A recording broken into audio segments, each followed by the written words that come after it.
aspektet mirënjohjes të gjithë trupave të emergjencës civile, të forcat armatosura,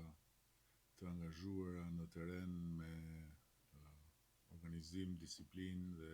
koordinim,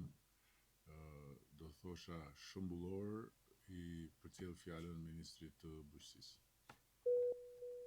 Shumë faleminderit kryeministër, përshëndetje të gjithëve. Sipas situatës cilët ne është paraqitur në ditët e fundit, ne kemi qenë terren së bashku me të gjithë grupet e punës ndaj Ministrisë së Bujqësisë, ku kemi ngritur grupet e verifikimit në të gjithë zonat e prekura në evidentimin e saktë të dëmeve. Veterinerët zyrtarë janë duke ofruar asistencë vazhdueshme për të gjithë zonat e prekura dhe ato të cilat janë në nevojë për të bërë evakuime të nevojshme së bashku me Ministrinë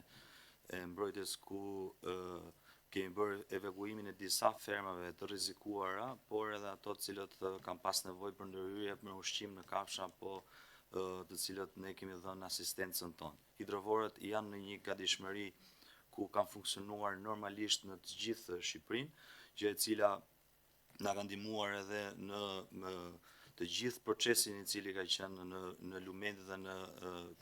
procesin që kemi pasur këto ditë. Po punojmë për hapjen dhe pastrimin e kanaleve kulluese, ku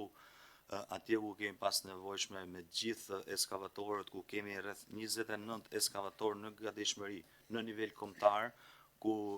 I kemi pas në zonat kryesisht të prekura ndaj përmbytjes, ku të gjithë eskavatorët kanë qenë në gatishmëri 24 orë për të monitoruar dhe për të pasur ne një mundësi ndërhyrje në zonat e cilat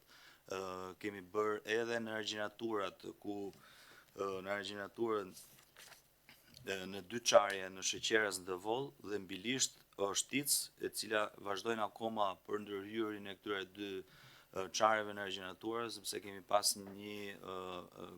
përmbytje të konsiderueshme në këto dy zona. Jemi në punë e sipër, në verifikim në terren së bashku me bashkitë dhe emergjencat civile, në mënyrë që ne të bëjmë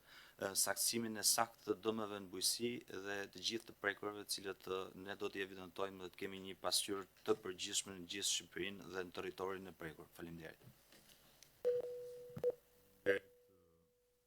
Faleminderit zoti ministër. Për përcjell fjalën ministres